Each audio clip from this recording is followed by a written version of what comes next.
She didn't even apologize. That's the first thing I noticed.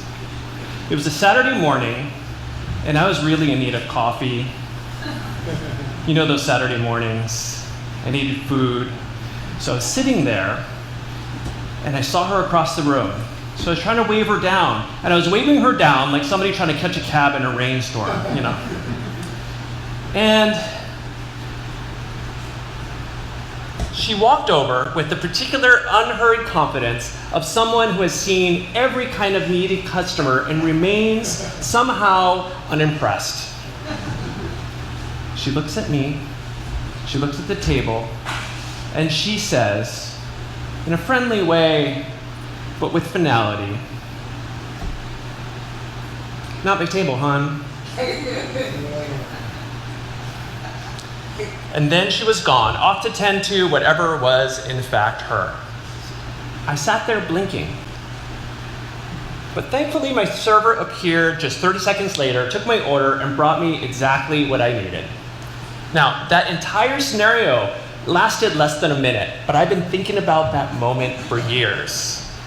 Because that waitress gave me something I didn't know that I needed, more than a coffee refill that morning. She gave me a model, a theology even, a way of being in the world that I spent most of my life completely unable to access. She knew what was hers, and she trusted that everything else was somebody else's. And I think that's absolutely beautiful. Because most of us weren't taught that, were we? We're taught the opposite. I know because I was taught it explicitly. So I want to tell you about the summer before I went to law school. I worked at the Cheesecake Factory in Waikiki. You know the one, right? Have you been there? Okay, so you know that the menu is essentially a doctoral dissertation. Dozens of pages, hundreds of items, there are even ads in the menu. It's a monument to the proposition that more is always better. The size of the portions are a testament to that, right? And the training of that restaurant is extensive. You had to know every dish. But what I remember most isn't one of the food items. It's a phrase that they drilled into me from the first day I started working there. We never say no. And they didn't mean that we gave away free cheesecake. They meant we don't use the word no with our customers. So if a customer asks for something we can't provide, we say, "I'm so sorry, but what I can do is." We pivot, we redirect, we find some version of yes to offer in the place of the no that would be more honest. We smile, we apologize. We make the customer feel that their every desire is, in principle, possible. Do you take American Express? I'm so sorry, we take Visa and MasterCard. Do you take reservations? I'm so sorry, we seat people as they arrive. I was really good at this. Really, really good. Unnervingly good. I carried over into my normal life. And I think it's because I've been practicing that way of being in the world without knowing it. I absorbed it the way that children absorb everything, that my needs were secondary, that helpfulness is how you earned your place, that saying no is a kind of selfishness. And it was the opposite of selfish to make yourself endlessly available, endlessly accommodating, sorry for the moments where you couldn't be both things at once. And then, after the Cheesecake Factory, I went to law school. And then I became an associate at a New York law firm, and everything got worse. As a young associate, you're at the bottom of everything. And the work has no natural edges. A brief can always be more polished, a contract can always be more airtight. Partners need things at 11 p.m., clients need things on holidays. The billable hour has no conscience. It will take everything you give it and simply wait, patient and silent, for more. I found out that nobody was going to protect me. The partner wasn't going to knock on my door and say, "Keola, you should go get some sleep." The institution wasn't going to build a fence around my health and call it policy. The system had no mechanism for my wholeness. It wasn't designed for it. If I didn't say, not my table, to the 2 a.m. email, to the weekend that wasn't mine to give, the creeping sense that my entire self was simply a resource to be allocated, nobody was going to say no for me, right? If I didn't create limits, there would be none. Maybe some of you know this too. I've had that same feeling in your life. But here's what I want to sit with for a moment, because I think we rush past it too quickly. It's the cost of living that way. I want to talk about what it actually costs to live without a sense of your table. Not in the abstract, but in your body, in the bones. I think about the activist who has been fighting for a decade and can't remember the last time she felt joy at work. I think about the caregiver that gives so completely that there is no self to return to at the end of the day. I think about the volunteer who says yes to every request, every committee, every community need until the well is not just low, it's dry. And they're standing before it, wondering what happened. I think about congregations like ours, communities of conscience who feel the weight of every injustice as a personal summons and carry so many tables that we can't move. I know something about this.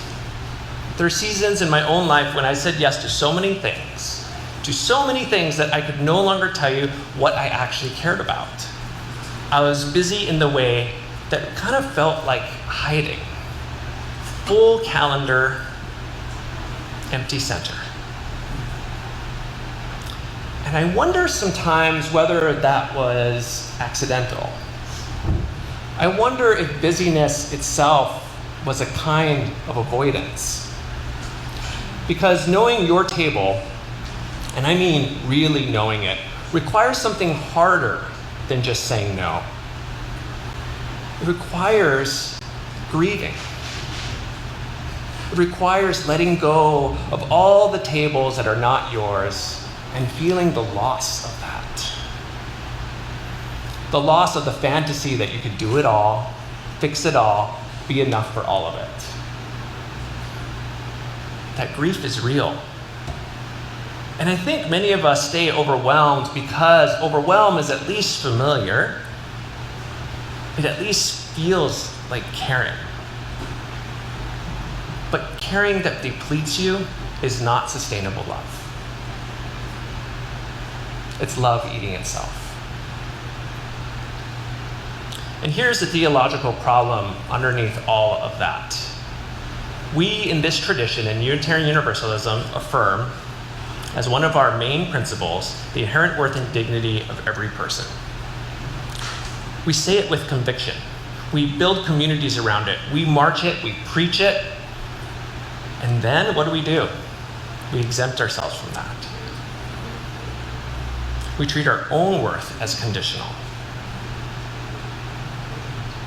We see our own worth by how much we produce, how many tables we tend, how thoroughly we have emptied ourselves in service of others.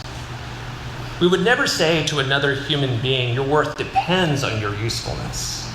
And yet we say it to ourselves, quietly, every time we can't stop.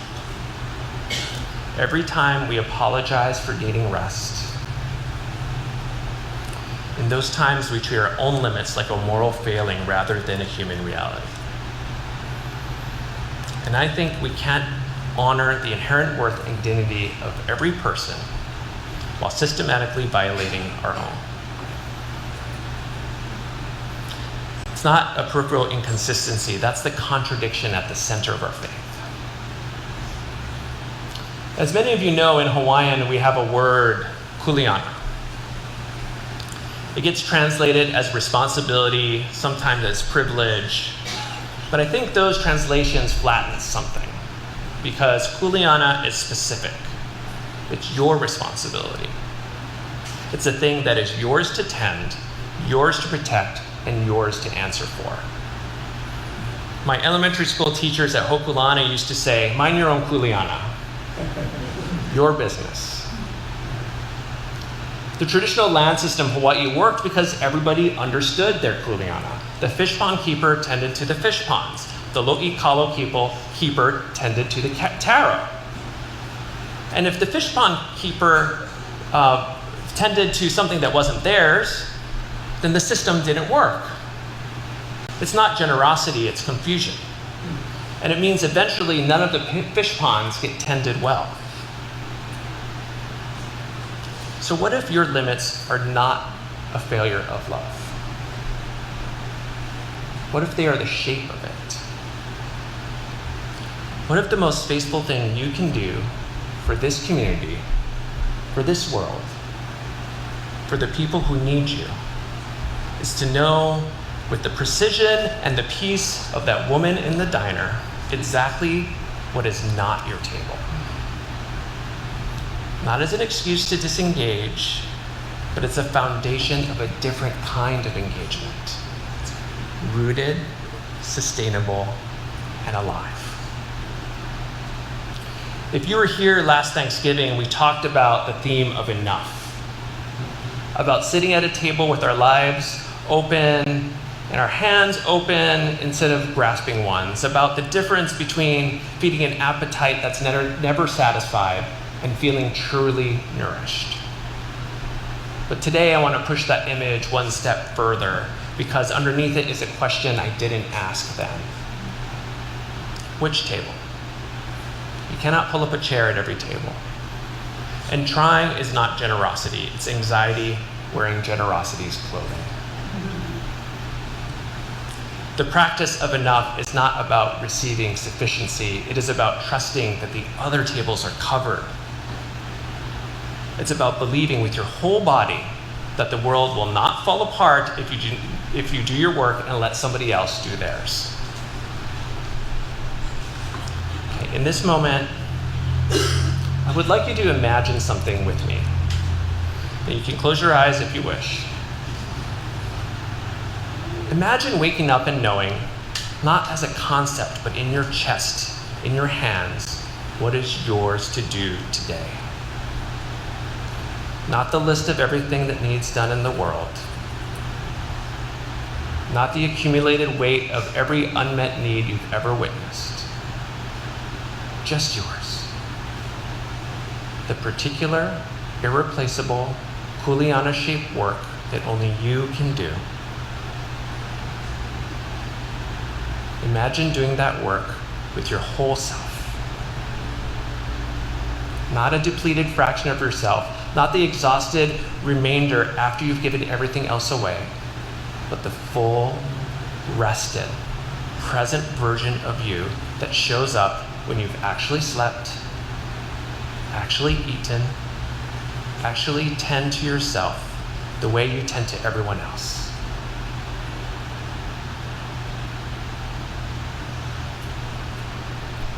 Imagine saying no to what is not yours, not with guilt, not with a long explanation, not with "I'm so sorry, but," and feeling in that no something that is not selfish, but integrity. The integrity of a person who knows what they are for. My friends, that is not a smaller life. That is a more alive one.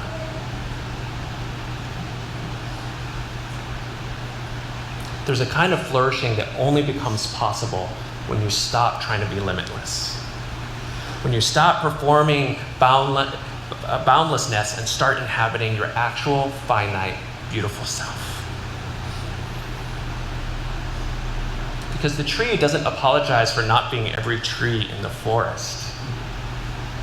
It grows where it's rooted. It offers what it has. And that's enough. It is more than enough. It is exactly what the forest needs from that particular tree in that particular place. You are that tree. This community is that forest. And we need you rooted. Not scattered. We need you present. not depleted, tending to your table, not running between all of them until your legs give out. I keep coming back to her. Not my table, hon. She wasn't cold. She wasn't cruel. She was warm and direct and completely at peace. And what I understand now in a way I couldn't have when I was 22 with my Cheesecake Factory apron on is that peace came from trust. She trusted the other tables were covered. She trusted the system of care was enough to hand me off without guilt. She trusted herself enough to know what was hers without needing to apologize for what wasn't. That's the invitation I have for you today. Not just to set limits, but to trust enough with grace to believe that when you step back from what isn't yours, that someone else will step forward with what is theirs. To let that belief not just live in your head, but in your body. In the breath that comes when you stop trying to be everything. In the rest that you're going to take that is not laziness, but faithfulness. In the work that you do when you finally do only your work. Tend your table and trust the rest. Amen. Blessed be.